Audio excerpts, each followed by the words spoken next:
Hello, everybody. Welcome to another DMVCBN Comic Book Club. I'm your host, Freddy, coming to you live from Washington, D.C. And today is November 30th, 2024. Today would have been Kevin Conroy's 69th birthday, so I'm repping him with this shirt today. I can't wait for today's discussion. It's been a minute since our last one. A lot has happened, but we might talk about it, we might not. But here, we're going to talk about absolute power. All right, welcome, everybody. I'd like to introduce my guests for today.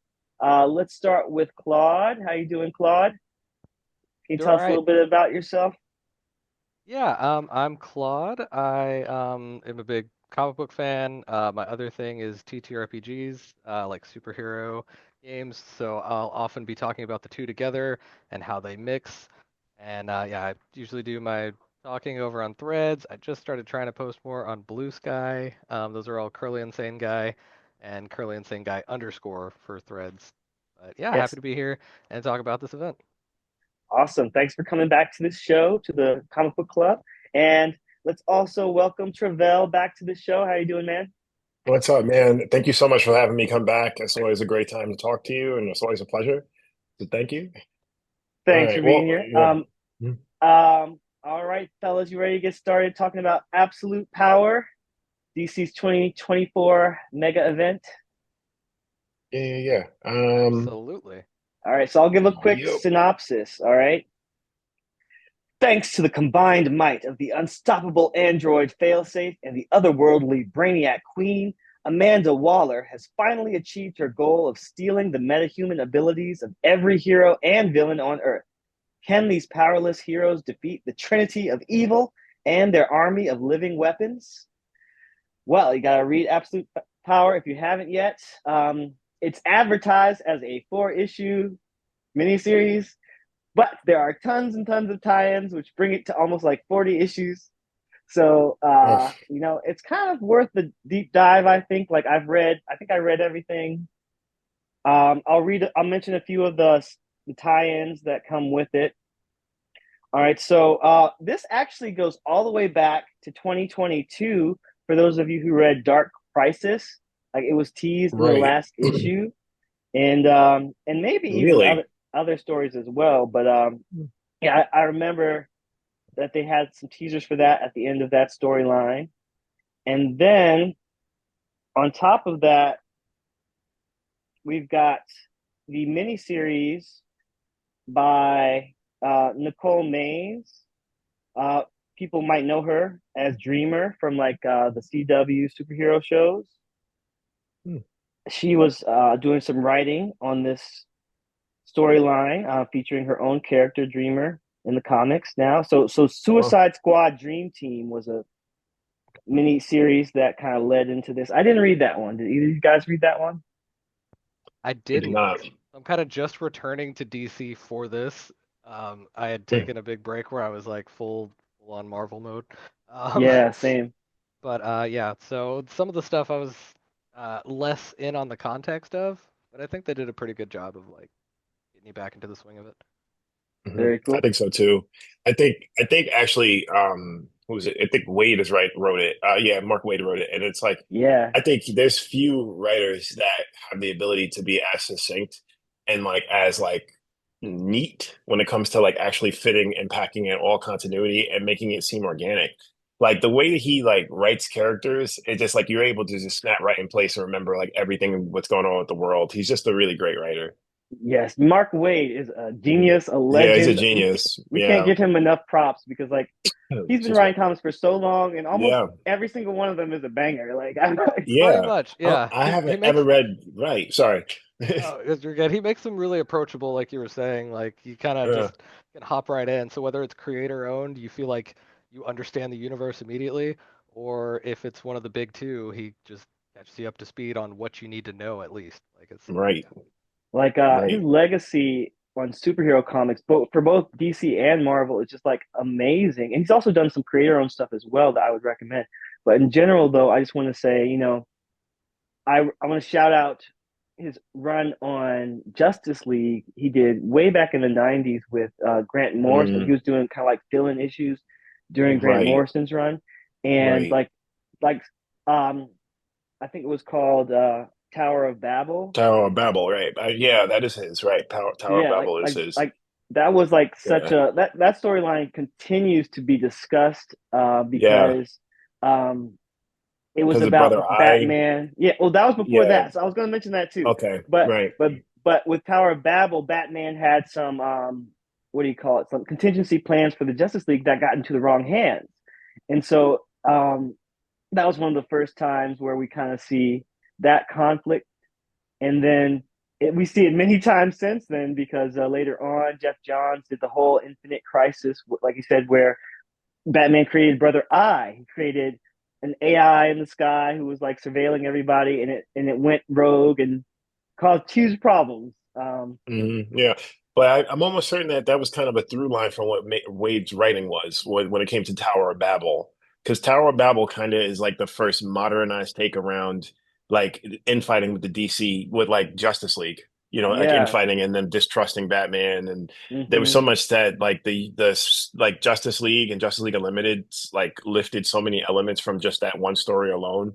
So Absolutely. yeah, so that's why I tend to think of them as like almost the same story at times, or just like a kind of like a continuation of the same Mm-hmm. story. But yeah, sorry, that's why I got it all No, mixed up. and to Well, add on to your point, like speaking of Justice League and Justice League Unlimited, like I feel like this particular event, Absolute Power, draws so much. At least that's my frame of reference. Like the whole Cadmus storyline with Amanda Waller and how she came for the Justice League and she was wearing her blue suit. I think it very much reminds me of that. Um, I I hadn't read that Suicide Squad Dream Team storyline we talked about, but I have seen the Suicide Squad movies. Have you seen those movies, guys? oh yeah. Yeah, definitely right. Mm-hmm. Yeah. So there's two of those. One, um, who was the director of the first one? I can't remember. Oh, David Ayer. David Ayer, yeah, Ayer, yeah. Excuse me, David I Hayter, said Ayer. Yeah, and then Ayer. Ayer, David not Ayer. Hater, not David Hater. Hater, My yeah, bad. David Yeah, Hater is a different dude. Like that's yeah, Solid Snake. That's a different dude. Yeah. my bad. But yeah, so he did the first one, and then we got James Gunn, of course, on the second one, Yeah. and Viola Davis, of course, in the role of Amanda Waller. And I mean, I think can we all agree Viola Davis is like an amazing actress, like uh, like I she, think Absolutely. I'm of the mindset that I think that she's magnificent. However, I do think that the voice actress for Amanda Waller at the Justice League series, I think her name is like Cece Pounder or Cece Plunder. I think the woman's name is yeah, a Pounder, picture. Yeah, Pounder. Excuse me. Yeah, she is. I think a picture perfect Amanda Waller. I think she could have yeah, easily placed that role and knocked it out of the park. I think she's magnificent. So I think yeah, that That she sorry. reading any Amanda Waller, that's the voice in That's my the head voice I is hear. mm. Right. Me exactly like, too. and it's Right. perfect. She's No, yeah, perfect. And CCH Pounder she'd be great. was pitch Right. perfect in the role. Right. Um, Right. and I do think for live action though, I think Viola Davis has like that uh Commanding intensity, presence. Yeah. yeah, Yeah. Yeah. that really kind of sold it. Yeah. I Um, agree. so like, and I think that's kind of reflected in this storyline because some of the artwork does try to capture her look. Um, I will say that one of my complaints is that this storyline, because it has so many tie-ins, there's so many different artists, and I do feel it's kind of a detriment to the fact that like Amanda Waller doesn't look the same from book to book. Like, um, I almost wish it was a tighter series with one artist where you could kind of just have the same depiction, but at the same time, I kind of understand how the story kind of weaves in and out of the main book. Hmm. Um, Right. Hmm. yeah, what were your guys' experiences reading this overall storyline by Mark Waid and Dan Mora and all the other tie-ins and fill-in artists? Like, you can just give your general thoughts. Claude, do you want to go first? Sure. I liked it. It was really good. I feel like they utilized a lot of characters and gave them all like enough spotlight to really, if you're a fan of that character, you get a little of what you want. If you don't know them that well, it makes you want to go check out what they've got going on because a lot of them are like dealing with things in their book, so they come into this story already on the back foot in a way, and it makes you want to figure out exactly what their story has been. It could be just that I've been out of DC for a while, but they all got me pretty interested in what's going on there. Hmm. Nice. Like I do want to mention there. So like you mentioned how you've been out of DC for a while. I had also kind of put this on the back burner because I was interested in it when it came out, but I was like reading Blood Hunt at the time. I was like deep into Marvel, and I was like, so now I just want to mention that this whole thing is on DC Universe Infinite Ultra. It might take a little bit more time to fully get to the like the non-ultra version of the app. But yeah, if you have that app, you can go read it there, or if you are able to go to a local comic book store, you can probably still find some books there, or even a collection that might be coming out if it hasn't already. So yeah, support your local comic book shops if you can. And yeah, all right, Travelle, tell us your thoughts. Yeah. I actually thought it was a wild ride. I actually really enjoyed it. I think that just like opening the book and the way that they opened the book around everything when it came to Animal Man being attacked to Superman being shot, I think that there's a lot of different things that were said around like a lot of different like underlying themes around like power, obviously, but also more so like control and then like this like sort of comfort around like the power schemes and the power like systems that are set up in the DCU. And I think that I was really proud to see that it was a man. Believe it or not, I was in a weird position of reading it because I was like, I don't want the heroes to like not win, but in the same case, I want Amanda Waller to win too. Like I was like a fan of Amanda Waller. I'm a perpetual, continual fan of Amanda Waller. Amanda Waller is one of my favorite DCU characters. I think she's magnificent, and I just think that just from the standpoint of like a short, overweight black woman with short hair, daring to just say yes, I'm gonna step to each one of these heroes. Yes, I have the capability and I have the know-how and I'm just as capable as Superman or Batman or Wonder Woman to step to them and give them any sort of trouble like that I think is suitable. I've always been really proud of that sort of character and I'm really proud of like the design of the character around like how she's written, how she's as I said, how she's drawn to kind of sort of reflect the way in which we think about Black women in society around like them being like these like menacing agents of society, so she kind of embodies that, but also uses that as like to her avail against like her pursuit against these heroes. And I think that like her being the center of around all of that to tell those themes, to tell those stories, I was immensely proud of. I thought that that was like really well done. I think that Mark Waid's very smart, and I think he's culturally competent to understand the different elements around how to write that character that gives her humanity, but also like gives her like motive and drive. I was like really proud of just the first issue alone. I was like, this is really freaking good, man. Like the way that everything kind of plays out to, I was really proud of the first issue. Like, thank you so much for saying that Mhm. because, like, I definitely want to, add to what you're saying there about Amanda Waller. But before I do, I just want to ask, like, did you read this? Like, when did you first read this? As it was coming out or later on? I read it as it was coming out, actually. First, each issue came out, and I was like excited. It's like it's been a while since I had a book that got me that excited to be like, oh, I can't wait for the next one. I mean, Ultimate Spider-Man has been doing that to me lately too, though. I can't lie. Like, I feel like that's been like, oh, I can't wait, yeah, I read it issue by issue, and I just peeled apart different layers. Like, and there was things that I had, because my wife is a comic book reader too, but she kind of fallen off in last couple of years. She reads more manga these days. But anyway, I was telling her about some of the developments, and she was just like, "That makes sense." I don't know if I could talk about what happened with Green Arrow. I don't know if we are we talking about that? Are we allowed to Well, talk let's about let's Green save that Arrow? for a little bit. We'll come Okay, back to it for okay, sure. yeah, cool. I But figured I ask, but yeah, it was issue by issue. I read it. nice.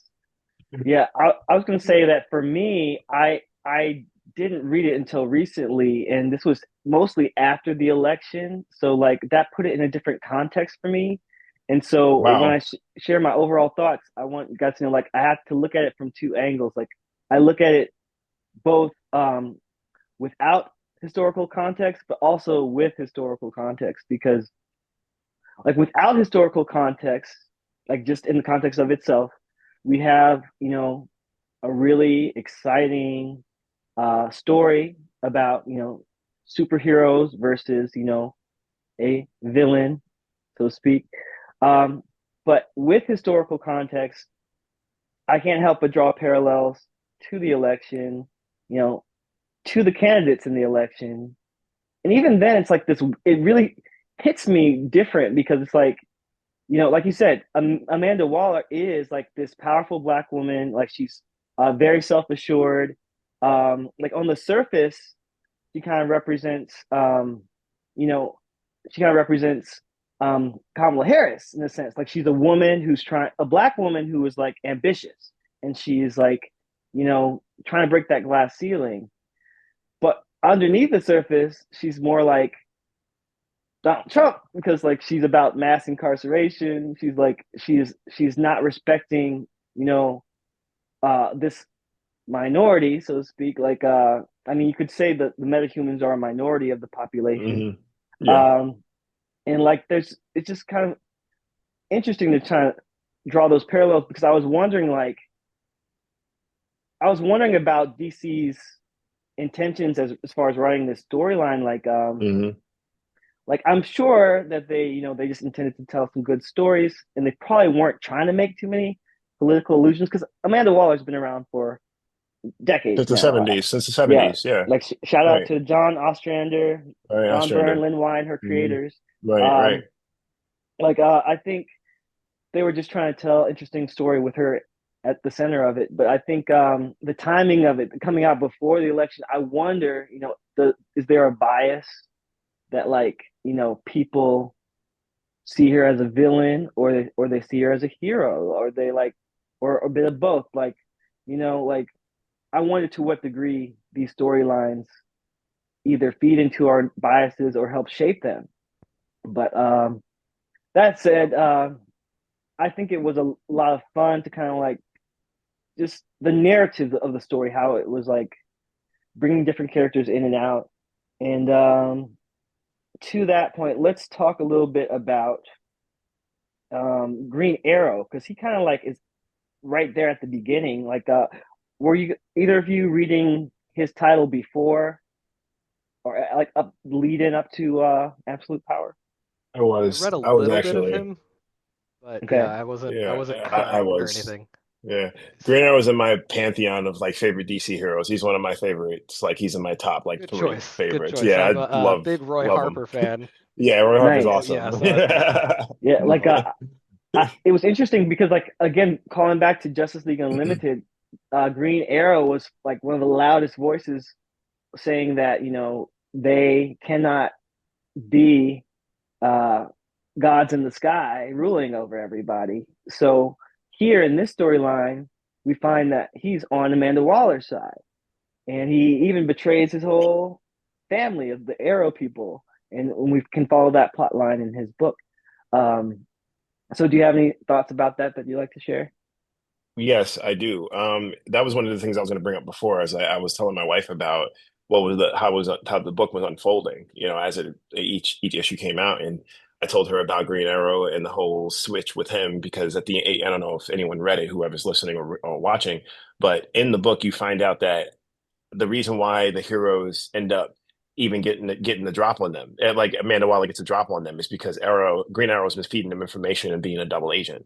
So it was this big reveal. It was like a whole splash page. It wasn't just like like someone was talking. I think it was Batman talking on one of the intercoms and was saying something about like how she's everywhere, like saying something to all of the heroes, and then Green Arrow intercepts, and he's just like, no, nobody, like I got your number, blah blah blah blah. He ends up saying that he's working with Amanda Waller. It's like a big splash page, big thing. So I remember reading it and I remember thinking that I was proud of it and I thought it was really interesting.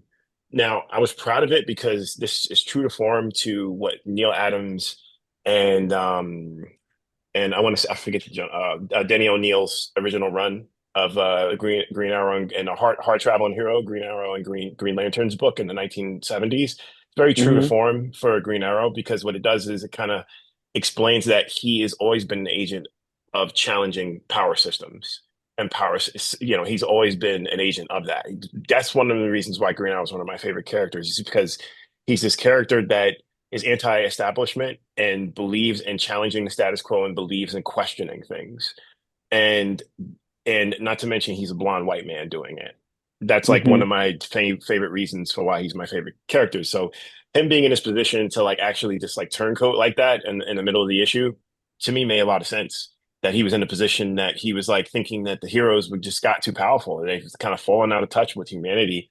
And he is so close to humanity because he all he is about hand skills and his bow, his bow and arrow skills. That's all he's about. He has no superpowers, no nothing. And he's in a position in which he is constantly critical of what heroes are doing and what villains are doing as well, because he's a hero, quote unquote. But he's in a position in which he's just always questioning it, and he's established himself as a character that questions the status quo. So that happening, I think, it was really refreshing to see him in that space to be like, no, I'm actually against you guys. It hurt my feelings in parts because I was like, damn, Arrow, I love you, man. Why, like I know you love your crew. Why are you doing that? But then I was like, I trust the character, trust what the character stands for. And that's what actually made me like really get, lock in with that whole switch. Okay, yeah, like I Mhm. definitely I felt that there was definitely more to the story because I can understand Green Arrow being critical of, the Justice League, but I didn't believe that he would like fully betray them to the point where Superman's getting shot and everybody's losing their powers and they're about to like basically lose everything. Um, you know, and we do find out later on that there is a twist. I guess we can get into it Yeah. now. Um, Yeah. it was kind of like the Batman thing we were talking about before. It was a contingency plan. He, Green Lantern and Martian Manhunter used like a his mental powers to kind of like let him go undercover, and even Green Arrow didn't know that Yeah. he That he was was right undercover. a Yeah. secret agent. Like what Hmm. do you call it? Like when you're Double agent, I double suppose. agent. Thank you. Yeah, Yeah. that's the Hmm. word I was looking for. Hmm. So Super agent. Yeah. mhm. Triple agent. Yeah. Yeah. Yeah. Um, so it was interesting because things got so chaotic to the point where like Martian Manhunter wasn't even able to tell anybody else about this. And so when they find out at the end, Batman's like, "Yeah, could have told us." And Martian Manhunter's like, "You're one to talk. Like, excuse me, like after all the Nice. stuff That's you've a done." that's a pretty dope callback to Tower of Babel. Yeah, That's great. That's great. for But sure. that's Mark Waid though. Hmm. That's like Mark Waid understanding that.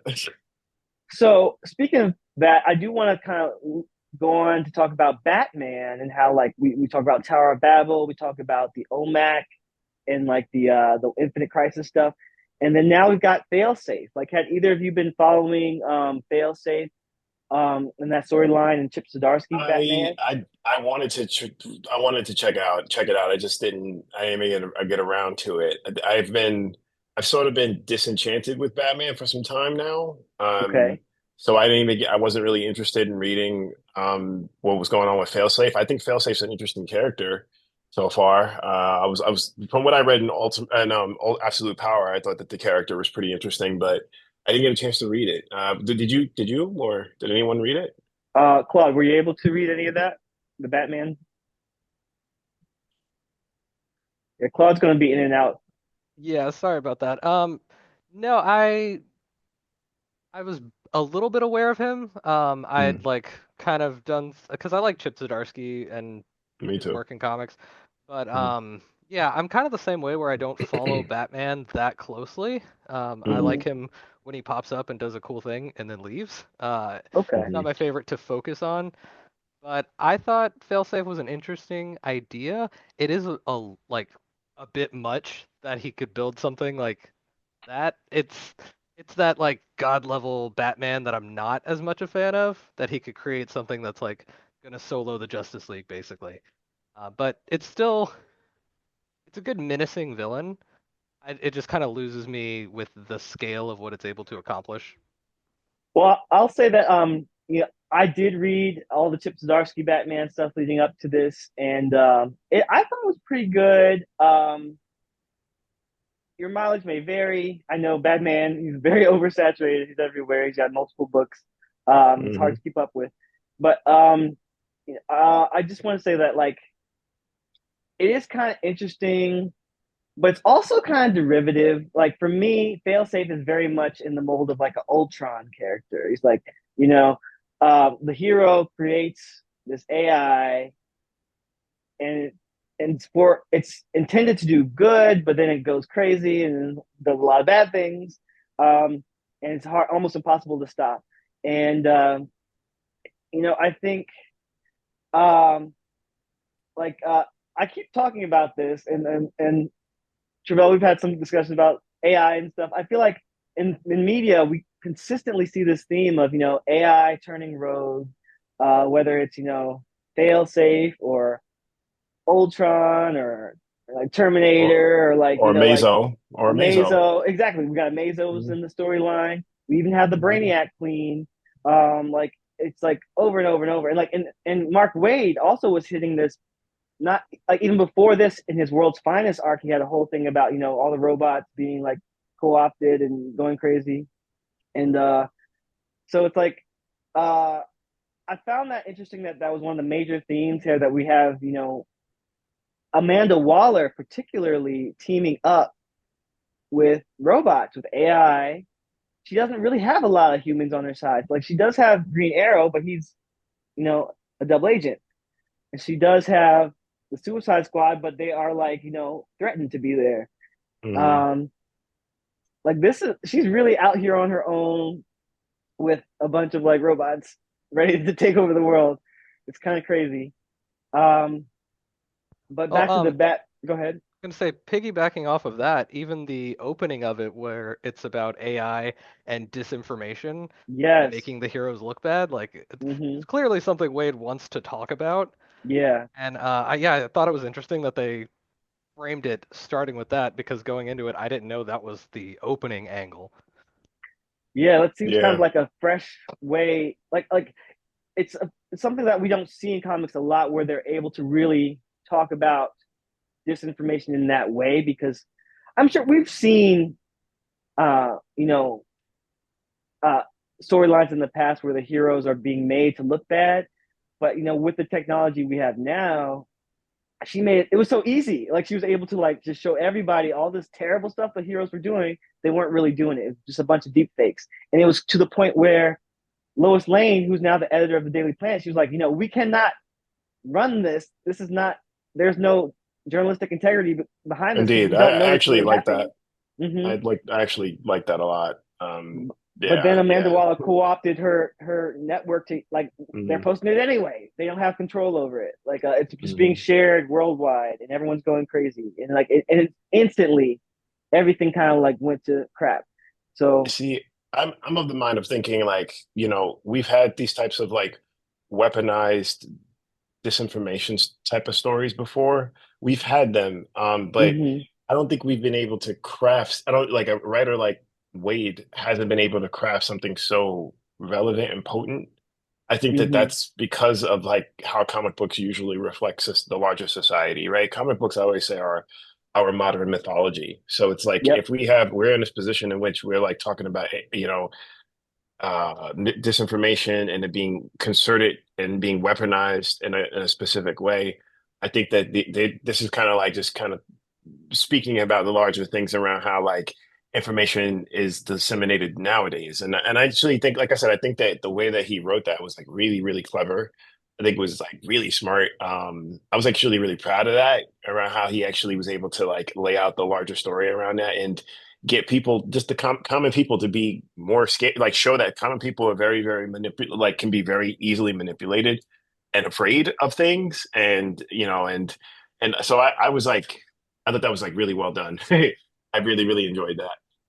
Yeah. Like it's Mhm. it's for me, it's very scary to think, in the future or even now, we can't always trust what we see with our eyes. Like we always knew you can't trust everything you see on the internet, but now it's to the point where it's like it looks real. Like a lot of stuff looks real and isn't. And so it's like how are we gonna know? How are we gonna teach our kids to know and discern, what's real and what's not, when we already don't agree on it in the present? Like it's a problem, but we'll see what happens with that. Um, I want to take a minute to talk about Brainiac and Brainiac Queen. Um, right before this, there was a storyline in the Superman books called House of Brainiac, where the the man Brainiac that we're kind of used to, Mhm.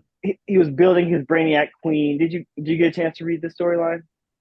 I did not actually. That storyline I did not get a chance to read. All I right, think so I've read bits and pieces of it, but not all of it. yeah, so I did read it leading up to this, and it was pretty interesting. I will say that basically it was all about him creating basically a wife for himself. He wanted a wife. He wanted to know something that he couldn't know until then, because like Brainiac's all about knowledge, but he had observed that all the people that he comes for have relationships and things and people that they love, and he didn't have that. So he's like, well, let me create myself a queen. Um, he actually creates like a monster. It's kind of crazy. Um, the storyline ends with it crashing to Earth, and then this absolute power storyline does something very interesting where they treat her like basically it's kind of like the Superman story. Like Superman crash rockets to Earth, and then he's raised, on a farm by his adoptive parents. But in this case, Amanda Waller is the adoptive parent, and she's using a simulation to raise Brainiac Queen as if she's her daughter. And this has layers to it because we're going to talk about the absolute power origin in a minute. But for now, just focusing on the Brainiac Queen aspect of it, uh, it's very similar to if you've read like maybe the X-Men storyline where Apocalypse was like a child and he was raised by Phantom X in a simulation to be good, or at least in this case Amanda Waller's version of good. Like, um, yeah, it's. I thought that was an interesting twist that I didn't really see coming. What do you guys think about Brainiac Queen in this storyline? Yeah, I thought she was really interesting. That whole, like you were talking about the origins, um, that you see, like what Amanda Waller's going through with her own actual, like her human children, and now she's got Brainiac, um, and she's like raising her as a weapon to use against them. But you can see like what she actually cares about so much in that because she's instilling like this is who can stop these heroes from lording over us. Like it's so important to her that she like drives that into Brainiac Queen, who's like a very effective menace against the heroes. Like it's the heroes are on the back foot the entire time dealing with her because it's just so much power. But she's got the conviction of Amanda Waller too at the same time, which Mm-hmm. makes her so tenacious. Yep. Yeah, really interesting. I need to read the House of Brainiac to see how she was before. I know she's basically like reset from that though. Yeah, she is It's reset. So it's like like it's like she's not a huge presence in that storyline, but it is about her creation, I would say. okay, cool. Yeah, I'll have to check that one out. Um, That's Travelle. really, yeah, that I found that character to be really interesting too. There was one thing that you said about like her origins that I found really fascinating about how Brainiac was like trying to figure out, the other side of the equation around how to process the experience of being alive, not just trying to ingest information, but also trying to understand the aspect of relationships and Yeah. connecting and things of that nature. And I find, that my wife and I have been talking about this particular thing recently a lot about how men have usually been in a position that they usually, like in a lot of cases, men usually read or ingest information based on just trying to extract information. And there isn't, and we were seeing this because like there's more studies that show that men usually do not read fiction. Men usually read nonfiction to extract information, right? And I think that, you know, I think that Brainiac being this character that's heavy on information, that it's a male-based character that like thinks about information in a specific way, and then creates a partner to kind of fill that void around the parts of the experience that he's missing. I think it speaks a lot to the way that men think about information, how like readers think about information, I think about, especially nowadays, when you think about what's going on with Chat GPT, AI, and how and what ways like human beings are actually responding to information and trying to manipulate it for their own good, even to the point in which they're trying to develop like artificial relationships, either artificial, you know, people have artificial sex toys now that they're starting to make. There's like all these different areas in which we're trying to humanize, some sort of digital space. And I think that Brainiac is a really good testing ground to tell some of those stories around human beings' connection to what digital space looks like now. So him like trying to create this like companion-like character, I think says a lot about like where we're at in that space. And I think that it being, two female based characters that overtook the Justice League, I think says a lot itself. It says a lot in itself. I think that's also its own story. That's also its own like talking point that we can go down around how these two like female characters were the ones that dared to take down the male dominated Justice League. I think there's a lot to be talked about with that too. So, but yeah, ultimately, I think that character, Brainiac Queen, actually kind of exemplifies like just basically human beings' relationships with technology these days, and like how we think about the role of what technology is and versus what its function. It's serving to us. Like it's its own entity now. It's not necessarily something that we control. It actually has its own existence. Technology keeps advancing on its own. So, I think it's a really good story beat. Yeah, some great points you just made there, and like, yeah, like you said, I would add on just to say that men aren't often encouraged to like explore their emotions. That like we are more encouraged to pursue knowledge and strength and power and things like that. And so like that's one interesting take on it. How he was trying to like learn more about what it means to have an emotional connection, but also it's interesting how even Brainiac is kind of like a artificial intelligence. Like it's like to what point is artificial intelligence allowed to have emotions, or like do they have emotions? Like will it grow into like thinking, feeling creatures? Like are we creating a new form of life here, or are we just like creating a Good tool? Are we question. creating Right. a machine to servants? Like I don't know. Like um Amanda Waller treated Brainiac Queen both as a servant and a daughter. Like Right. she was really attached to that. Like she loved that Brainiac Queen more than her own daughter, it seemed. Like let's talk about absolute Hmm. power origin, because I have a lot to say. I hope that you guys have some a lot to say about it as well, because I guess my first question. Okay, so Absolute Power Origins was written by John Ridley and drawn by Aletha Martinez, and you know, uh, two black creatives, which I think is important. But I'm just gonna say right off the bat, I have issues with John Ridley. Like I think Mm. everyone who has read his Black Panther run, like most of us are in agreement. Like we don't know what he was doing over there, and then when you look up over his like creative history, there's ups and downs. Like I want to root for him, but like I also have very mixed opinions about him and his politics, which are not very clear to me, even after all the stuff I've read. But like, long story short, I'll mention he wrote and I was the writer, I think, and director of 12 Years a Slave. Oscar award winning. Um, he's done a lot of other movies and comics. He's known for creating, not creating, but like doing the Black Batman, Jace Fox as Batman under the I Am Batman title. He's also known for, he had a very infamous manifesto that he wrote years ago in the Bush era about how uh, he was basically denigrating his own race, saying that we need to leave N words behind because they are terrible. And like I'm like, sir, like he was praising like Condoleezza Rice and Colin Powell, and then disregarding everybody else. Which is kind of interesting because Amanda Waller is kind of like in line with a Condoleezza Rice, Colin Powell type of character.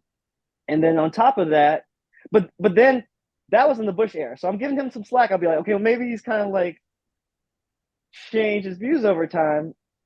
I don't know. Like he did have like some political correspondence where during like the Obama era, He seemed to be, a supporter of Obama. And then on top of that, then we've all lived through like the 2020, uh, Freedom Summer, where we were, fighting for, Black Lives Matter. I'm sure he had some thoughts about that. I mean, okay, so all this is just to say, John Ridley is a complex figure. Yeah, And of course. I allow room for complexity. I like to engage with, people of all different opinions. But I'm just saying, like, personally, as a writer, I don't like a lot of his superhero comic books that I've read. But that said, I was willing to give this a chance and see what he was going to say about Amanda Waller. And he did say some interesting things, but like, let's talk about it. Like, I'm going to give a quick summary about what happened in Absolute Power Origins. Amanda Waller's origin has been told before. John Ostrander revealed the details of her origin in Secret Origins, which came out in 1987. This was issue number 14. And most of the same beats are in here. For some reason, John Ridley leaves out the fact that her oldest son was also killed, like in a criminal killed him. But it starts in John Ridley's story with Amanda Waller's daughter. And trigger warning for anyone who is very sensitive to this, but like her daughter was raped and killed by a criminal named the Candyman in her neighborhood, another black character. And so we got black on black violence here in the beginning of the storyline. And then not only was her daughter raped and killed, but her husband, so frustrated by the lack of justice for their daughter, goes out and kills the criminal himself. Like, he takes a gun to confront the Candyman. They both end up dead. So like, this is tragic, and like, this is like Amanda Waller. Immediately, you feel some sympathy for her because she's lost 2 children and her husband. And not only that, the cops come in and they're like, well, since your husband killed this man, you don't get any like life insurance. Like, he's considered a felon now. He's voided his like right to protect, like, financially care for you guys for the rest of your lives. She's like, are you kidding me? Like, what were you doing? You didn't go out and save, or get justice for my family. And so, like, and we do have a white male cop, like, delivering this bad news. And at the same time, this is the part that I think is original to John Ridley's story. He has the news on in the background, and he's like, first we saw a flashback of Bruce Wayne's origin when his parents were killed, and how that was his traumatic origin. But then we see on the news that Jim Gordon is giving a press conference, and he's saying that the killer, Joe Chill, has been caught. The killer of Batman's parents has been caught. I think we can assume it's by Batman. Like, I'm pretty sure that's what happened. I can't remember this particular version of that story, but we can all assume Batman caught his own parents' killer because he's a vigilante.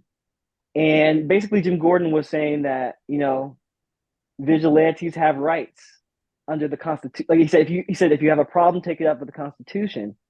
And that line comes back in issue 3 of this miniseries. When Amanda Waller, she's like, if you got a problem with what I'm doing, take it up with the Constitution. But basically,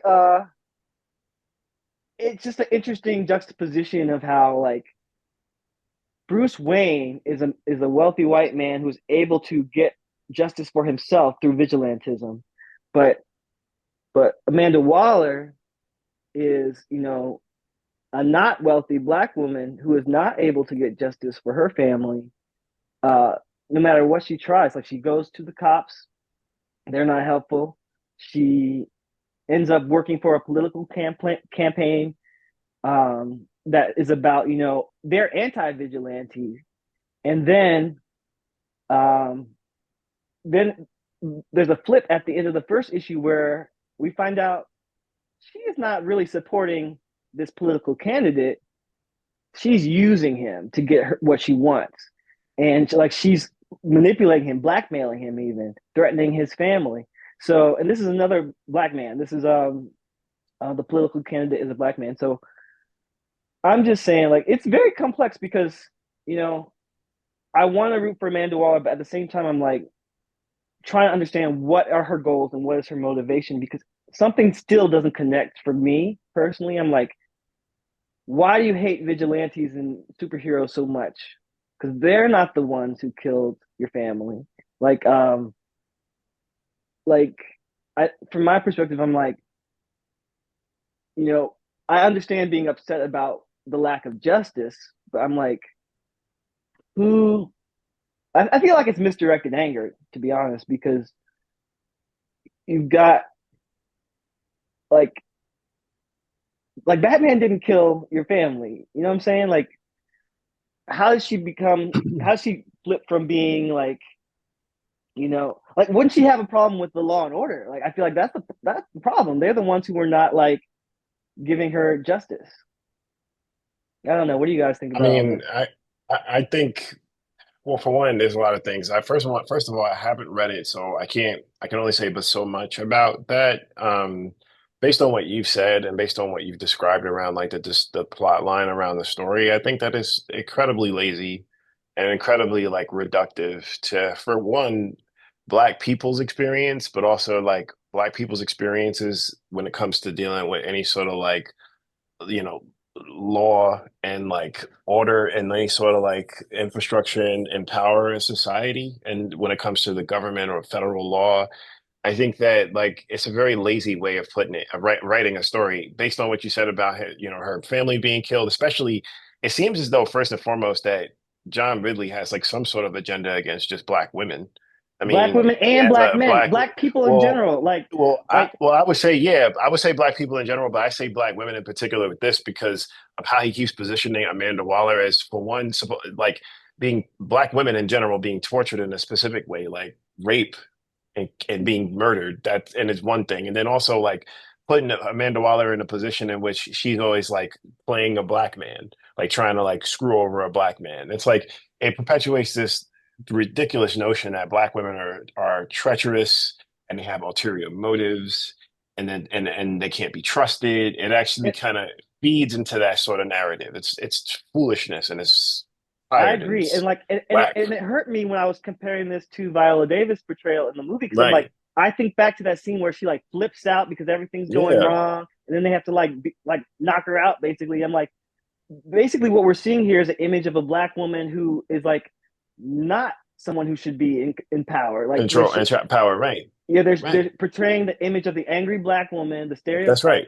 and it's like I'm like, it really frustrates me because like a lot of people have pointed out how like Amanda Waller sometimes, like very often, especially in modern portrayals, her character is flattened. Her character is like, just kind of evil for no good reason. It's like, and she does have some nuance that is there, but they keep like doubling down on the fact that she's cold cut villain. Like, um, I I'll feel like say, John really did that yeah, too because like I feel like John really loves propaganda. Like you can like I could yeah, be wrong, but like when I read his I Am Batman book, it was like dripping with propaganda. Then he put Renee Montoya back on the GCPD when she was really. previously the Question, and she was The like a lesbian. question, She was living her best life. I loved her as the Question, but then she right? went back to be the commissioner of the GCPD. I'm like, oh, this is a step back. I hated it. It Didn't is a even read step it. back.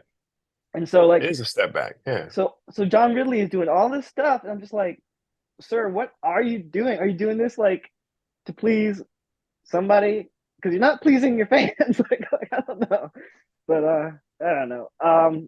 Claude, I do I kind of want to open the floor to see, like, did you have any? Were you able to read that Origins miniseries? Yeah, Did you have any I takes on it? I did read the tie-in. I do agree on the like they set up her motivation for what she's doing really well, but then it like takes a really hard turn to like a very extreme reaction to like, oh, I'm gonna Yeah. shut down all heroes and everything like that. Hmm. So yeah, that kind of like lost me too. The one thing I think it did do well was draw that parallel with Batman, Yeah. where it's like these are people without powers.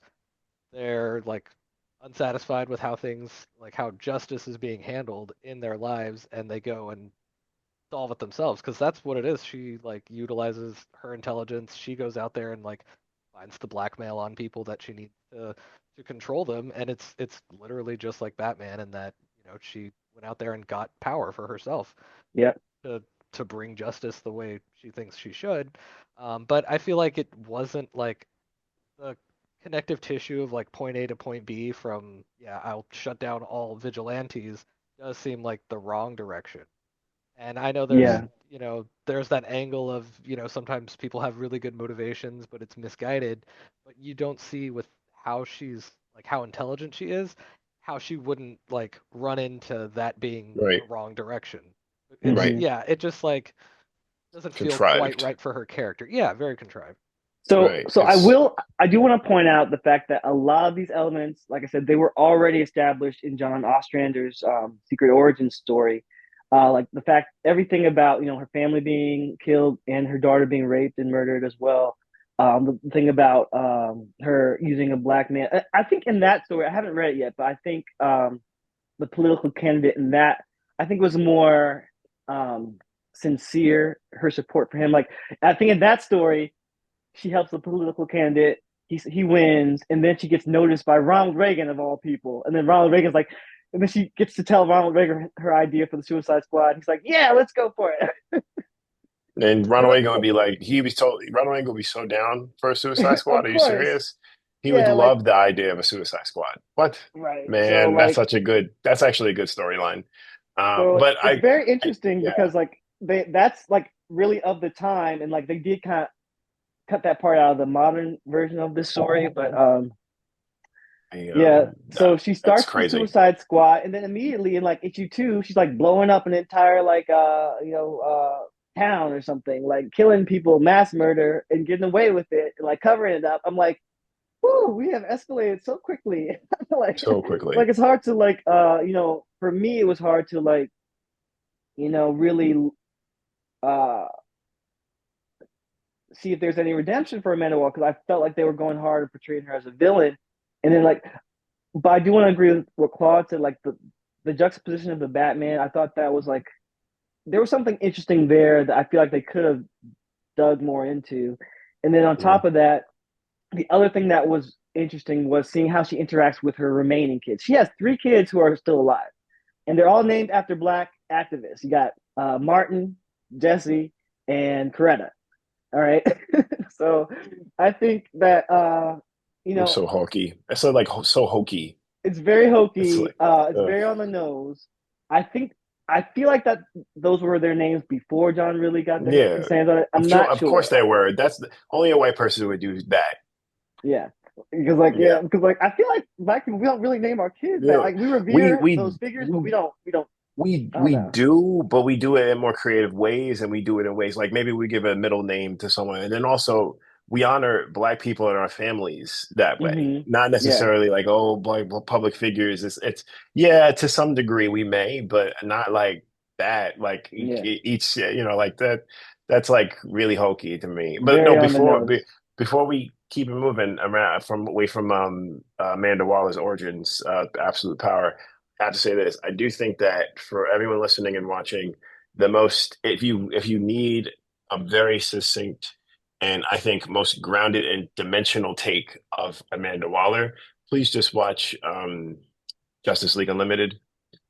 Honestly, because Yeah, great show, great Dwayne interpretation. McDuffie, it was Yes, Dwayne McDuffie's genius that actually love was Dwayne able to McDuffie. put Whew. it all comes back to Dwayne. I say this all the time. It always He is comes the back to anti Dwayne. John Ridley in He some is the comics. anti-Jolly, right? He is it all comes back to Dwayne. It's like there's so many things that we could trace back to Dwayne McDuffie, like when it comes to representation in comic books, Yeah. dimensionality within comic books, and context for telling stories, especially for minority characters, Black women, just like people of color. Like he's kind of like the shining beacon for that still. But Mm-hmm. truly, if you watch how he writes Amanda Waller, if you just watch the epilogue episode with Terry Mm-hmm. McGinnis, that in itself really puts into like crystallizes the best way to think about Amanda Waller, especially because it's told as Amanda Waller's story is kind of it's in the close because she's an older woman. She's out of the She's government. confessing the She's truth. confessing the truth, right? So there's more context and more dimensionality around how to think about her as a character. So I think that if you need a good take of that, I think you could, you got Viola Davis because Viola Davis kind of brings something different to the role, just how she embodies the character. But honestly, the best like telling, I probably would go still with Dwayne McDuffie's in the show. Yeah. Like, yeah, he did give her a very nuanced performance, and He that was did. even without introducing us to her Right. family. I didn't To know her she had a family. family. Right. Like, Right. I do want to say that I was intrigued to learn about her family in this storyline, but I was Mhm. disappointed with the fact that she basically abandons her family and chooses an AI family. I'm like, you have a real family right there. Her daughter Coretta has a baby and basically says, you are not welcome to be in this baby's life because you have been lying to us. You have been doing shady things, and you've been so like obsessed with your little mission that you have given up on your family. And she and her brother were basically like, we don't want to see you anymore. There was one brother who was like, well, I'll give you a chance. I'll give you a hug. But her other family members were like, we're done with you. Like, we've given you a bunch of chances to try and like, you know, be honest with us. Like, she would lie to them repeatedly about everything, like from stopping smoking to like what she was doing with the government. And it's just hard to see. It's just very frustrating. Um, I want to also mention just a few shout outs. Pam Grier played uh, Amanda Waller on Smallville. I don't know if either of you saw that. Really? Yeah, like that was interesting take. Wow. Like it wasn't really she wasn't on like but so many episodes, but later on, like I think Hmm. season 9, I want to say, she did have an interesting role. Wow. Of course, famous actress. If you're not familiar with Pam Grier, look her up. But and the last thing I want to say about Amanda Waller is that also the Pacemaker series. If you haven't seen that, like I have mixed feelings about the Pacemaker show, but it introduced a character who I think was one of her daughters, wasn't it? Like you don't realize it until Yeah, I think it's the revealed end. at the end. It's been a long time since I've seen it, but I want to say that's yeah. Yeah, so that was interesting. So we do get to learn about Viola Davis's, well, the live action Amanda Waller's family a bit and like the dynamics there. Um, and her daughter's a lesbian. Like I feel like I think there's some interesting stuff that they did there as far as representation, as far as like character dynamics. Because I don't think that's from the comics. Like it doesn't seem to have a direct comparison to that. But anyway, I just wanted to mention it. All right, guys, it is Hmm. past the time that we thought we were going to end, but I do want to kind of just open up the floor to any other thoughts you might want to have, and just be respectful of your guys' time. Oh, okay.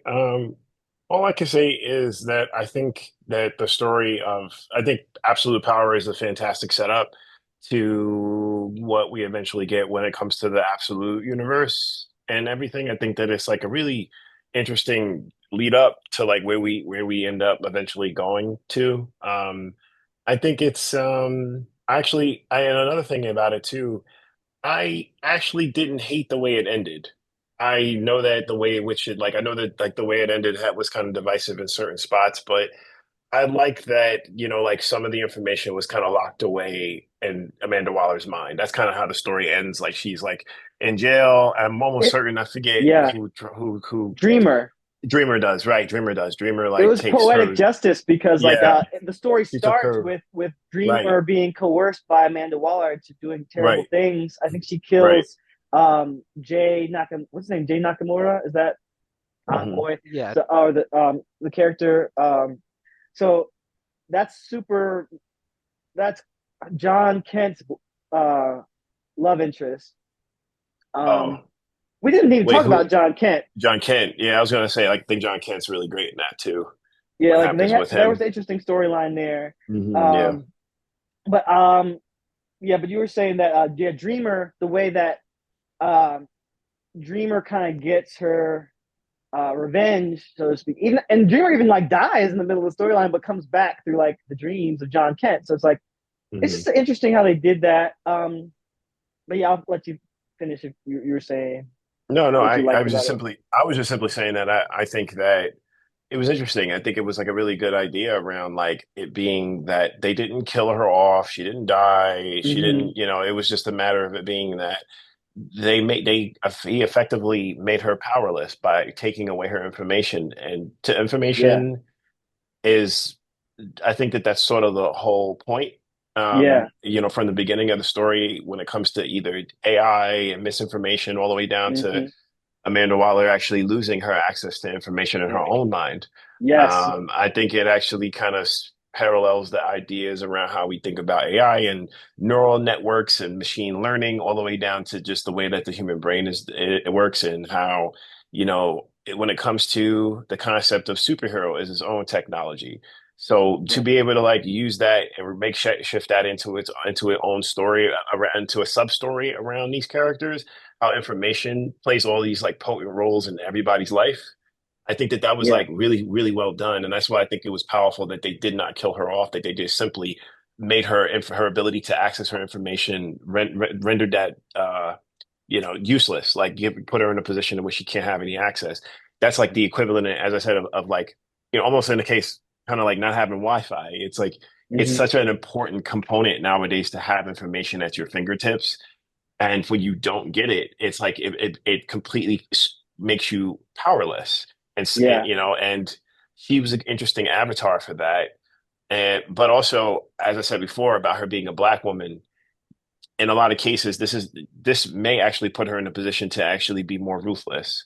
Black Yeah. women, this isn't the first time black women have been in a situation in which they've had less than and had to figure something out and was through ingenuity figured out a way to come back on top. Like, and I Yeah, can like every definitely believe that could be the case for Amanda Waller.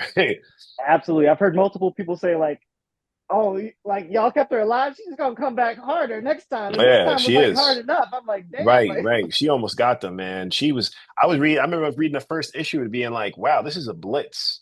Like it was. they had no room to breathe. They had no room to take a second and figure out what was going on. It was just like she just hit them in all different angles and they were just like, oh, and like it took them completely out. And they almost completely lost. They almost lost the whole thing. They like were Like that close of losing. all of this is the genius of Mark Waid, I think, like Right. and drawn beautifully by Dan Mora. But I just want to like Indeed. mention this quick interview that Mark Waid did in the back of the book. It says they asked him, Mark, what does taking away the powers of DC's heroes allow you to explore in these characters that fans haven't seen before? He said, it's genuine down to the bone fear. Not only are the heroes utterly powerless, but every resource has been taken from them because Waller knows everyone's secret identity. She's been able to cut heroes off from their home bases, strip them of their equipment. No Batcave for you, Bruce. No Terrific Tech for you, Mr. Terrific. No Lasso for you, Wonder Woman. She sealed the time stream. We didn't even talk about that. Like, she sealed the Right. time stream. Time stream. She walled Yeah. off the multiverse and the microverse. That's right. She's had the Mm, Earth quarantined by the United Planets, leaving the mm. heroes nowhere to run, nowhere to retreat. Ordinary people won't help the heroes because Waller's used AI fake news to convince humanity that the heroes have gone berserk, and the relentless Amazos just won't stop hunting them, not for 1 second.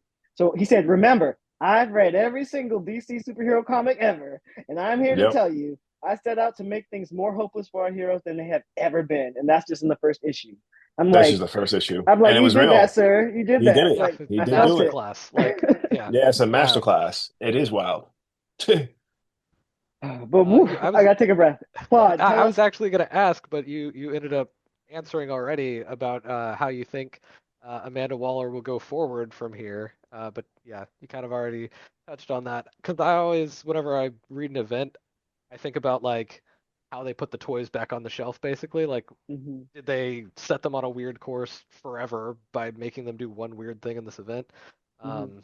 So Well, can I yeah, I just was say I'm just glad they didn't kill her because, like, again, that would have yeah, been that would the be biggest insult. I would have been so pissed off because I like I said on the surface it's bad enough because you're villainizing this black woman, and then like and you have all these white heroes who are like, oh, we're the victims here, Right. like Superman, That's why I was like, Aquaman, Wonder Woman. I couldn't help but root for Amanda Waller. That's what I'm saying. I couldn't help but like get Yeah, if him. you're a Like I was person like, of get color, him. if you're black, Yeah. I like was like, yo, you get got him. at least question Right. the Right. situation and be like, is Right. this?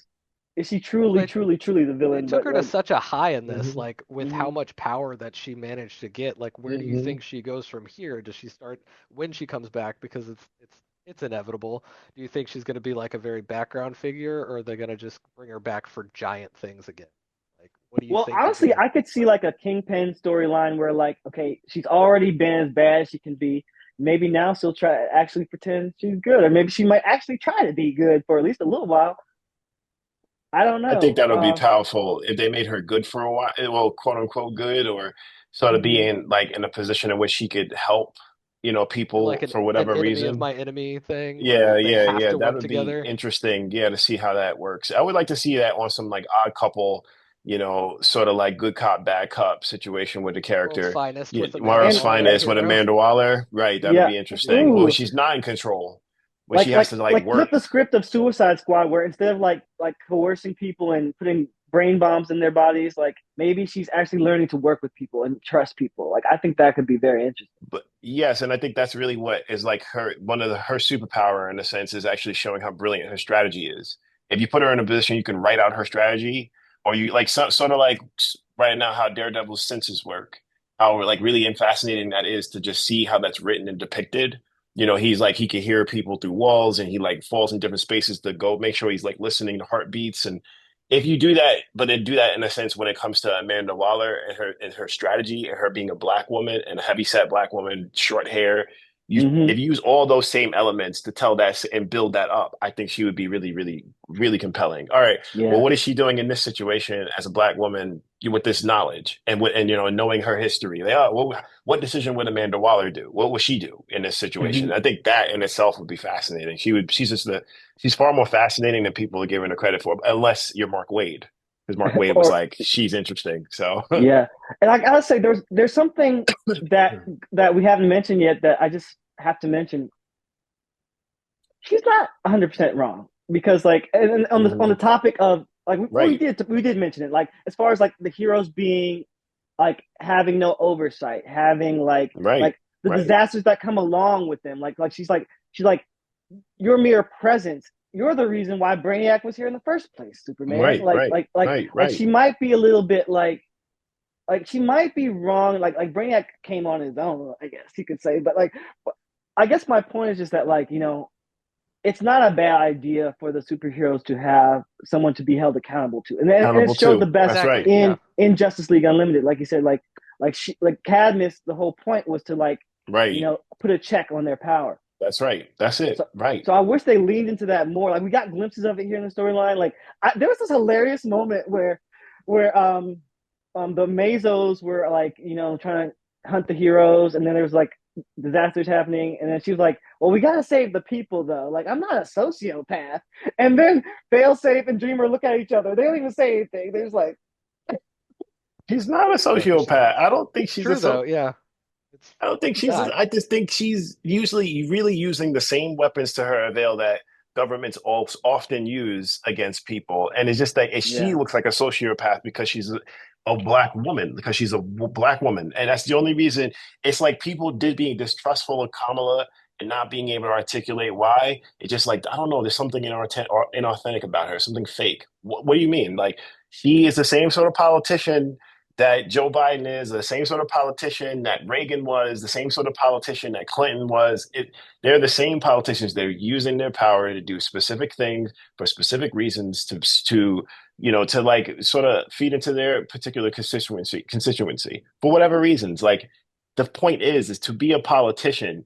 There is no such thing as good or bad. You're in this gray area at all times, depending on who you are. Your identity politics plays a role. That's what I said. If it was like there's so many people, and that I'm trying to think of like someone like let's go. We were talking about Jim Gordon before. Jim Gordon, in a lot of cases, if Jim Gordon was a black woman, would he be looked at the same way around him working with a vigilante? Would he mm. really? Would he like? That's what I'm Well, saying. Like it's like Yeah.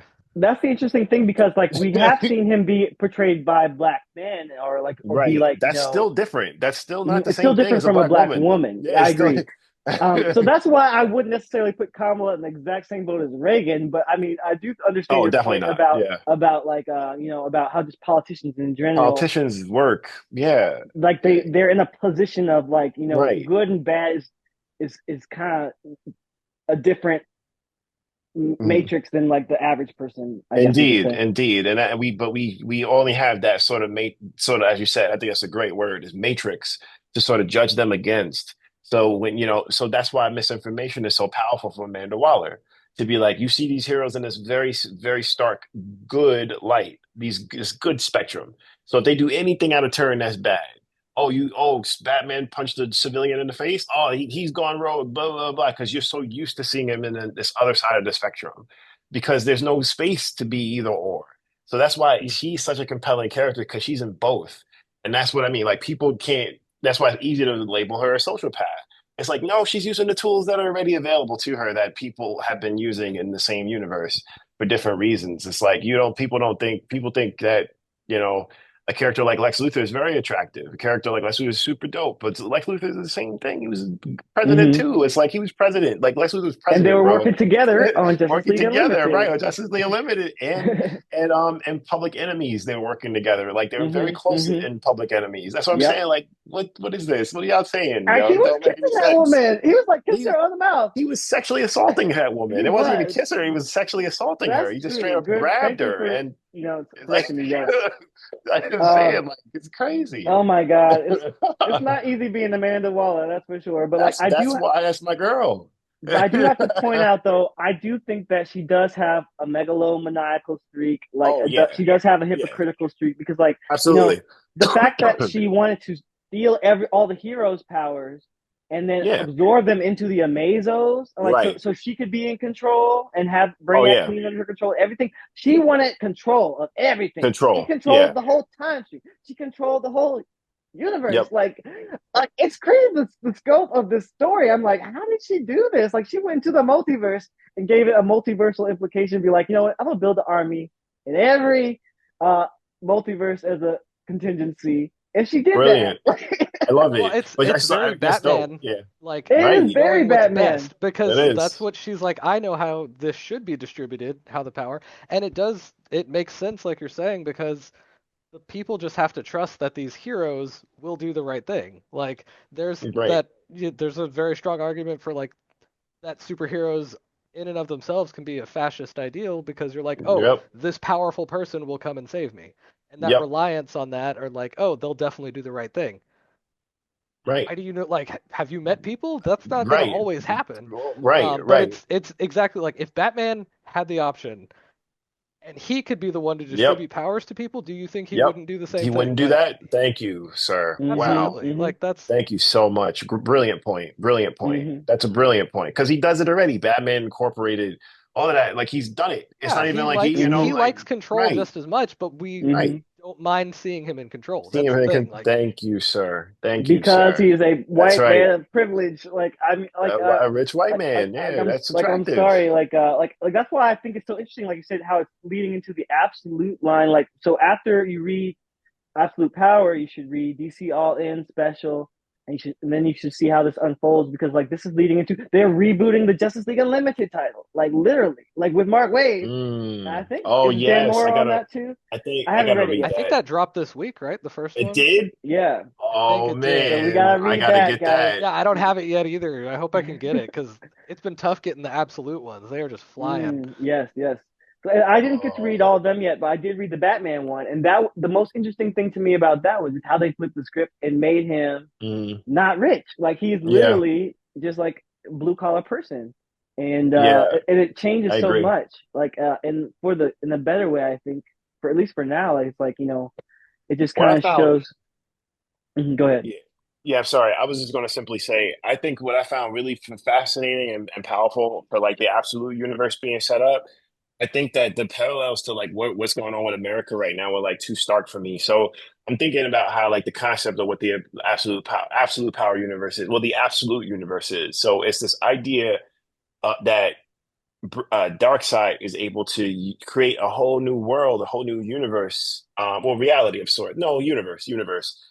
based on his own energy. Like he kind of like disperses his own energy, and it's a world, a universe that's fashioned based in his worldview, based in his particular peer view around how he thinks the world should go. So in his universe, um, The heroes have it the harder. heroes have it harder, right? Because hope is the enemy. Hope is the enemy. It's the opposite. You know, it's so I think about how different how much that harks on what's going on with Trump and how Trump is we're about to go into Trump's America, which is essentially like in a lot of cases similar, which is like it's like dark side sees power. Yeah. Hope is now plummeted again. There's like more racist acts, there's more misogynistic things happening. Hope is on the decline. So like Listen, like, now, you know what I'm saying? You hear yeah, me? like Yeah. absolutely dealing with this in reality, dealing with this in Right. DC Comics, and then on top of that, we've been dealing with this in Marvel Comics. If you're an X Marvel Men comics fan, too. and like the whole end of Krakoa, and like it's just been Right. like, oh god, like more Yep. racism, more Yeah. like oppression. I'm like, Right. okay, well, but It's at that. least we're not going through it alone. It's like our heroes are going through it with us. I guess like that's the But I only think that's the solace I point. can take. I think that is why I think that the absolute universe is so compelling right now because of like what everything looks like, you know, in Mm-hmm. America. I think that like we're tired of seeing like I think that's like the sole reason why DC was like, okay, let's not make Batman rich anymore because like it's not sexy as much as sexy as it used to be all these years for like like now the rich men are Elon Musk. Can we think Elon Musk would ever be Batman? He would have been Batman already if he was Batman. If he, Right. like man, we now know this. Like as a society, either consciously or subconsciously know this as a mass that like if you had that much power, people are not going to use it in that way. So Yeah, it's we've not been seeing the practical same anymore. talking points over and Right. over on social media Right, about how right. like It's just Batman right. is That a man would do fascist. that. He is not And using yeah, his he powers. is. All Like he is beating up yes. poor people. And like, yeah, it's more nuanced than that. But It's more nuanced, yeah. at the same time, flipping the script allows us to tell a different story and Right. honestly be more on the side of the masses, of the people who are not Yes. wealthy elites who have, you know, like for a while, forever, Batman's power is that he's rich. It is that he's Like rich. Grant Morrison pointed that out brilliantly. Yep. What's your power, Batman? I'm rich. I own all of Right. it. Yeah. I own all of it. Right. I That's why want I to see think how it's they powerful. stick the landing on absolute power because you can't resolve it quickly like, oh, this is a world without hope. You just punch one bad guy and it's all over, which is a lot of superhero fiction. Like, how are they going to carry that through for a long storyline of trying to fight against the despair and everything? Because it's Well, it not as looks, simple as That's a good punching a guy yeah, question. over. great question. To me, it reminds me a lot of what's going on in the Marvel Ultimate verse. We talked about that a little bit earlier. The Ultimate line's been brought back. Maker has created his own universe where he's in Right. control, and and there are no superheroes because he's manipulated things. So, but now there are because Iron Lad was able to kind of like put that out there. So I think both of those stories, like the Absolute line and the Ultimate line, I think it's about bringing in new readers. I think it's about telling fresher stories. Uh, and I do think that maybe about a year from now, we'll see like a climax and then they'll decide if they want to keep it going or not. I I think there's mean, been more than enough enthusiasm for it to go longer than a year, but I think um, so too. But between us guys, I really do think that, that the way that they may end up like actually building on all of this is actually through trying to like tell a story around grassroots organization, to be honest. I really think mhm. so. I That's where I mean, I think think it'll, yeah. yeah, I think that's where it's gonna go. I mean, if you, I don't know if you guys have read Ultimate Superman yet. I just read the first issue like It's yesterday. on my I list. It's like haven't. it's Yeah. right near the top of my list. I gotta read that, so looking forward to it. It's better than I had than it had any right to be. Man, is it Yeah. good? It's so good. To me, I think that are the big three that I like so far. It's Wonder Woman, then Superman, then Batman. For me, So I far, I've think only that read Batman. yeah. I've got Oh, you Wonder read Woman Batman? downloaded to go, and Yeah, then same.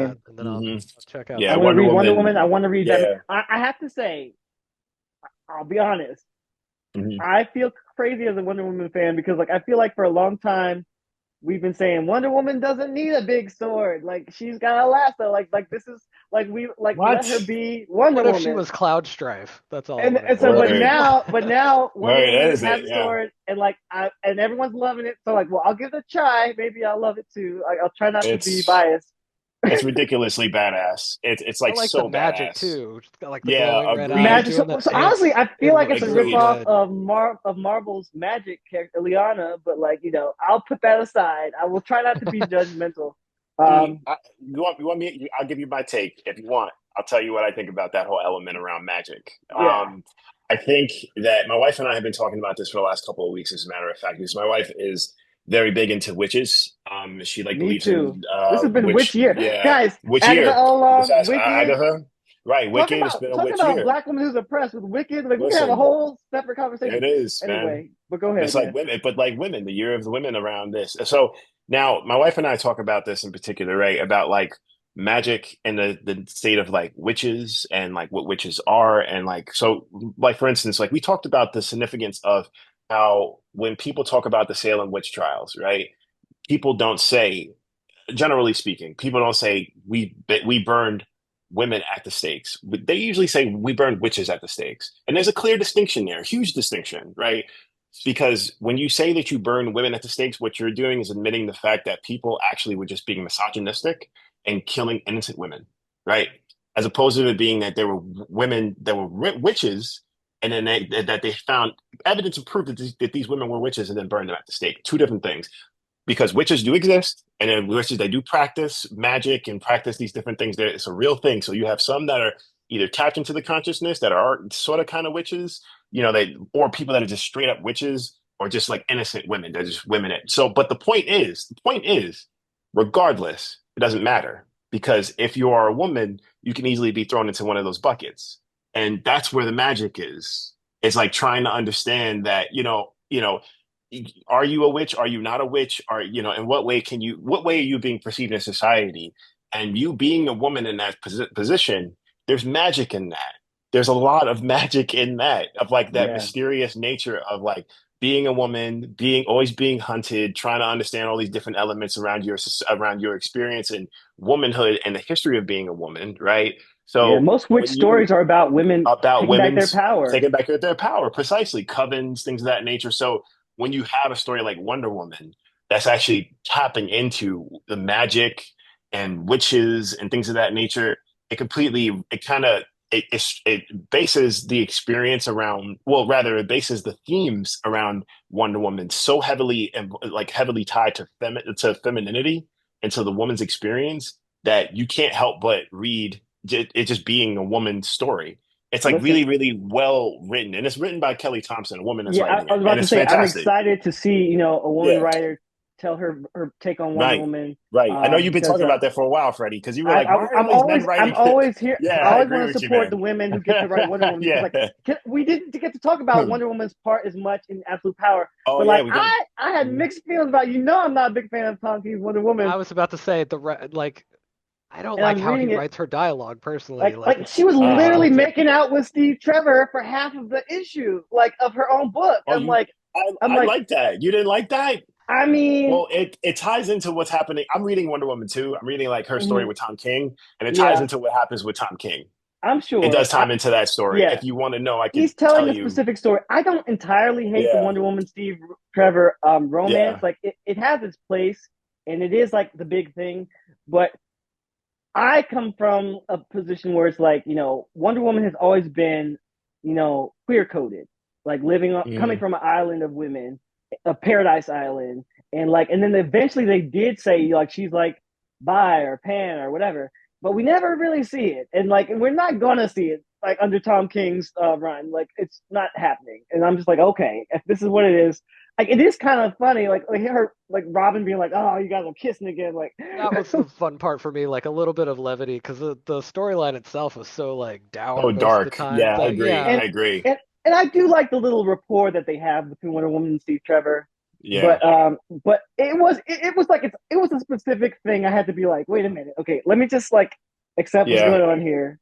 It almost yeah. takes you out of it for a bit. But another thing I wanted to bring up about like Wonder Woman's bisexuality, her queerness, and it being coded.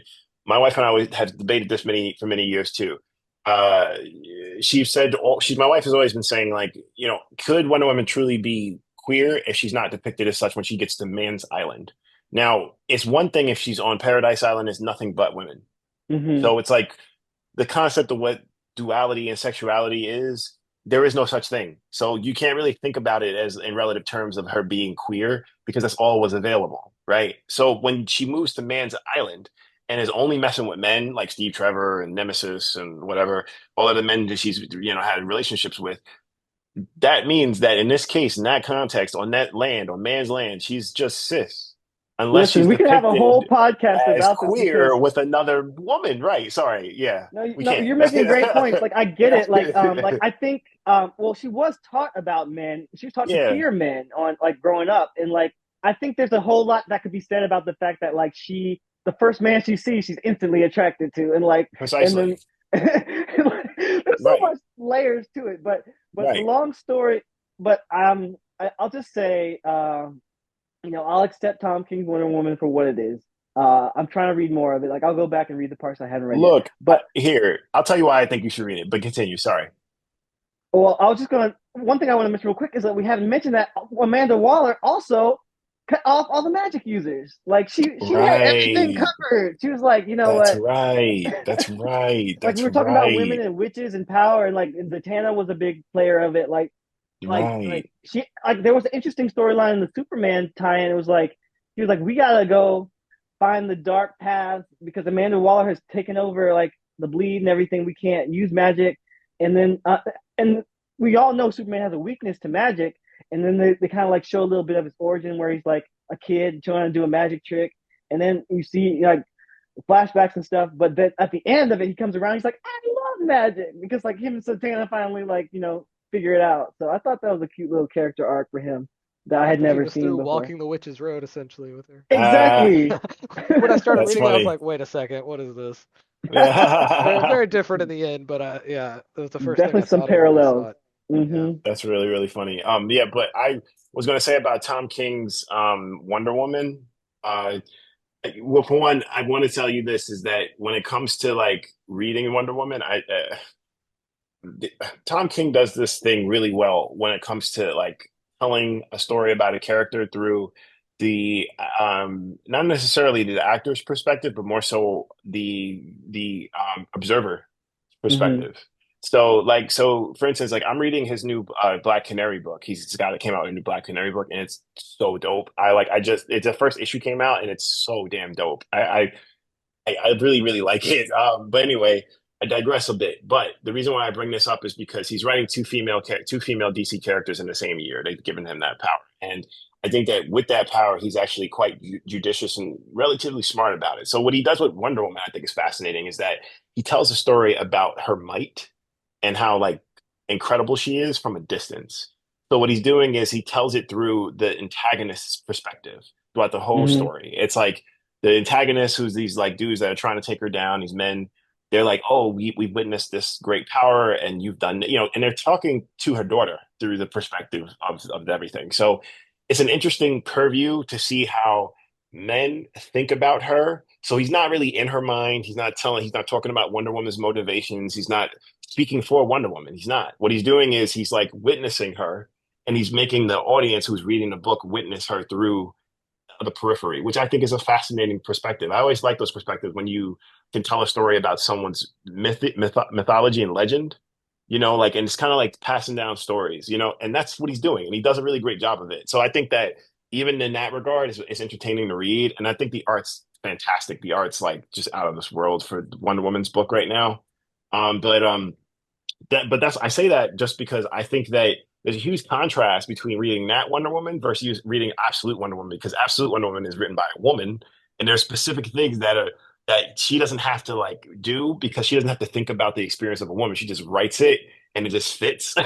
So And it's like really good. It's a really interesting switch. I'm gonna read it both. I'm excited to kind of like dig more into that. But I also want to mention that Kelly Thompson, isn't she also writing the Birds of Prey series? Like Yeah, I want to read that, that's man. on That's my on a list list as for It's me. well. good. It's good. It's good, right? Yeah, I've read like the first arc basically, and yeah, I'm itching to read Yeah, more. It's solid. It's really Yeah, good. I've heard damn. nothing but good things, so I definitely have Yeah, that high on my yeah, list as well. Like I said, I've been trying to deep dive into DC because I've been like, over on the Marvel side for a bit. So I I'll will hit get hmm you up. around to this stuff for sure, and maybe we can have future book clubs where we talk about this stuff. But I'm with that. but yeah, any final thoughts about absolute power? I think we've covered a lot. Yeah, we did. I'll just say, this is a metric that I use for event series a lot, is just how well it handles all of the small characters that don't get enough spotlight. Mm, And this one mm, did really well with it. Especially the mm, book Task Force 7. mm, Yeah, Yeah, it's a lot of like little slices of what's going on with different groups of heroes that aren't yeah. necessarily focused on in the main book. And the final issue of that one, I think it's four. I think that one had four issues. It's It's all seven. about the. It had 7 issues like the Oh, title. did it? Wow, Hmm. man. Yeah. Well, I just blazed through wow. those, I guess. But the final one of them has amazing art, and it stars the Global Guardians. So it's these Hmm. characters that never get the light of day. And I'm just a big fan of like small characters that you only Me see in too. the background of panels. I don't know what it is, Yeah, but those Yeah, that's who I yeah, grab onto, and that's a great one to read if you're that kind of person. I yeah, agree. me Like, too. great point. Because I was impressed because like at first I was like, okay, I'm only gonna read the 4 issues of the miniseries, and I was like, well, I kind of am reading Superman, so I'm gonna keep up with that. Like, well, I am reading Batman, so I'm gonna keep up with that too. And then I gotta see what Wonder Woman's doing over there. And then I gotta read these Task Force 7 books. So it's like it spiraled to, and I gotta read Green Lantern. We didn't talk about Green Lantern, but like, and Dang. Green Arrow, Green Arrow. like Yeah. all the storylines were so interesting that I did eventually be like, you know what? Let me just see what Jump happened on because in. it all Nothing did felt kind of like a weave waste. together. It wasn't like you read an event and you're like, well, I really didn't need to take that detour into this book Right, because it didn't right. matter or it wasn't interesting enough to be part of the main story. This one, everything felt, if not necessary, really interesting on its own. Right. Hmm. Like it was interesting how they balanced that line between like, you know, we're this is an event. So this event is going to impact everybody in the universe. So like if you want to read about how it's impacting everybody, you have options. If you don't want to read about all that and just get to the plot, you've got that option as well. Hmm. Hmm. Hmm. Yeah.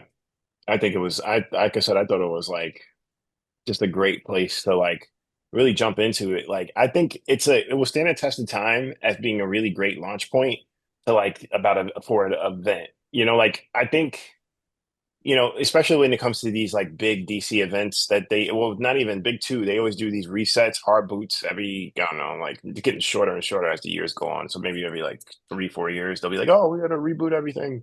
But I think that Mm-hmm. this is going to stand the test of time because I think that there is a lot of relevant social commentary and Yeah, themes and a lot of these characters and a lot of the work that Waid does.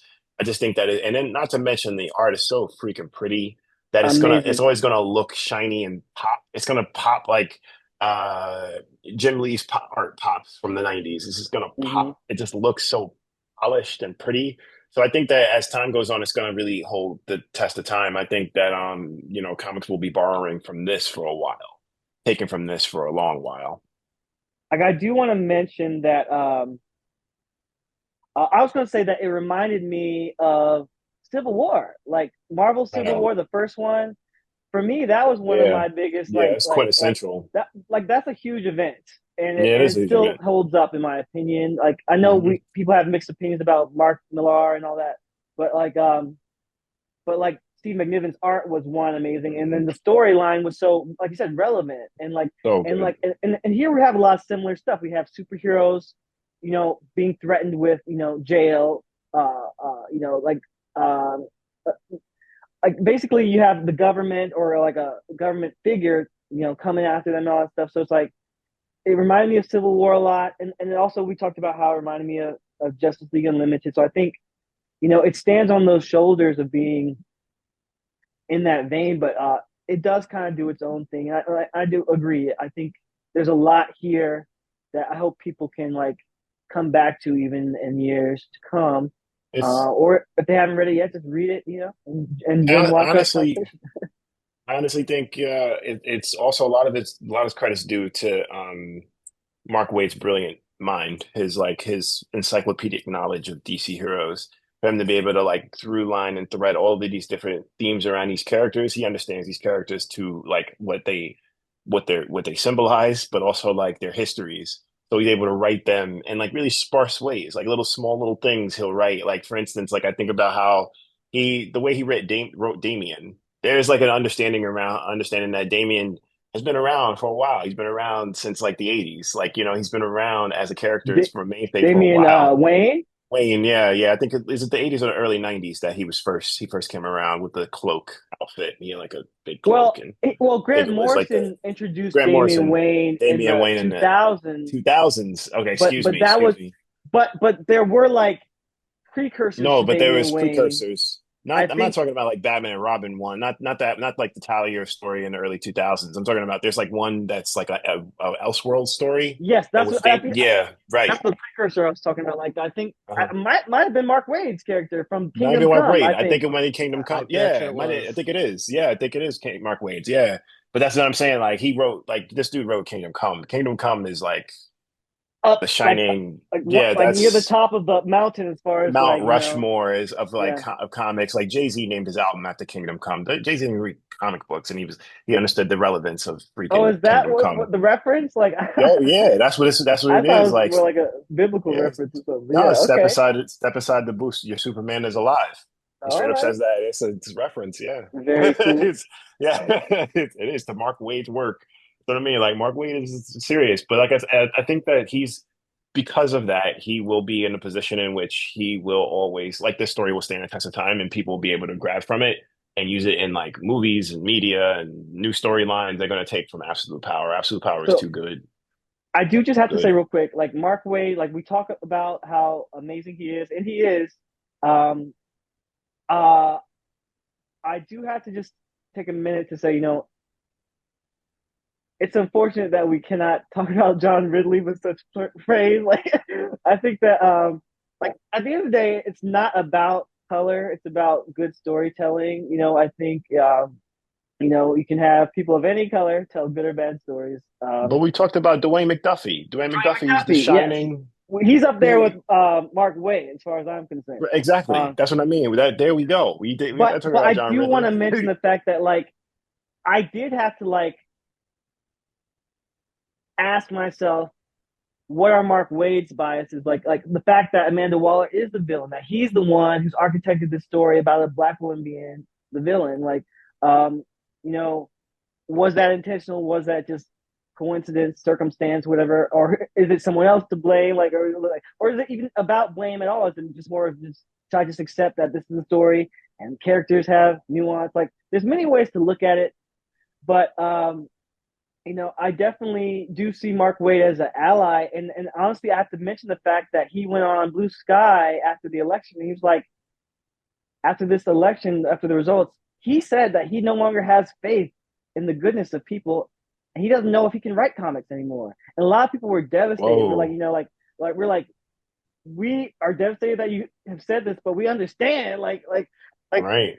this is how seriously this election has impacted people where it's like we have lost a lot of hope in our common man, in our Right. fellow citizens. Like um you know I think But that's why you know Amanda Waller is so important, man. That's why she's so mhm. important because throughout all of that, she still dared. She still be like, okay, fine, I'm still going to do this. Like, even though despair is gone and we have despair, we're all sad, we're all down. It's parallel to like Kamala Harris being like, you never know what's going to happen in 2028. She's already talking that. I don't know if you've seen it Like anywhere, but she's already saying that. It's the I same thing. did It's see like that, yeah. still Like, finding hope. Still and black that's women that's the finding hope. interesting thing because as we were talking about Amanda Waller's tragic origins, Hmm. what happened to her family, she went right to work, and that's Right. what black women do. They go to work, they protect their families, and Right. I mean, I feel like it is complicated with Amanda Waller because like I don't agree with all the work she was doing, but No, at the no, same time, like it is inspiring how she organized. She was like, I'm gonna become a political organizer and I'm gonna win. Like she right. got her candidate to win. Like she got that black man to win his position, and then she went on to have more power than him. I'm like, I don't know how she did it. I guess because it's comics, but even regardless, like it is kind of inspiring from that point of view. I think. I think so too. But that's what I mean about it being that this character will stand the test of time. It's even if you want to parallel her to Kamala's like campaign, how like she dared to do this. We had like Trump running in this nation, and people were feeling emboldened. He said horrible and terrible things about her. he represents like a horrible like minority. Well, in a lot of cases, like a horrible minority, which is like one percenters he represents, but he represents all these elements of society of a decaying capitalist society. And Kamala and it kind of represents a check to that. She's a prosecutor. She's got all these things in her arsenal to kind of try to be a balance to that. And they resigned her. They didn't want it. You know, it's the same thing with as with Amanda Waller. In some way, shape, or form, they had to figure out a way to like resign what she's about and not, you know, and but the thing is like there is always more story to be told with those types of characters. There's always more to do. There's always more that you could kind of flesh out around those characters. So I'm pleased with the like I said, I'm pleased with the ending. I think it was really, really well done. And I'm excited to see that character again come back around. I'm always every time Amanda Waller's on the scene, I'm like, buckle up, yo. I'm like, me in. I I do love want to her. ask you guys a question. Do you think that either this storyline or that DC in general needs more black heroes that are prominent? Because, like, I do personally feel like, you know, it's sometimes feels like we're just reading, like they're just promoting Batman, Superman, and Wonder Woman over and over. We have the main titles and we have the absolute titles of them. But like, where are the black heroes? Mr. Terrific was in the background. That's my dog, man. Yeah, we love him, but like he didn't have like a huge role to play. He was there, he did a little bit. Who else was there? There's not many. I Jackson, think. Jackson, what's his name? Jackson's the Aqua lad. He showed up for a bit Oh in yeah, the yeah, tie-in. yeah, yeah. It's Um, I think Jackson Harper or something. Homie's name is or something. I um, forget his name. yeah, but who else? That's what I'm saying. Like they don't promote these heroes Cyborg as much. Cyborg was there for like a showed up minute and for a and like minute. Yeah, got zapped. I I want think to say Justice Vixen League does. Unlimited is going to be a good chance to kind of push some to the forefront. Like Black Lightning's on the cover for the first one of that. Okay. And I think Justice League Unlimited is going to be like a sort of proving ground for we're going to put these characters in a couple of issues. And if people really are drawn to them, they're going to get, they're going to get focus. And there is a team coming out, the Power Company. Mm. That's Yeah, it's like an all black yeah. hero team from I DC. This is yeah. DC.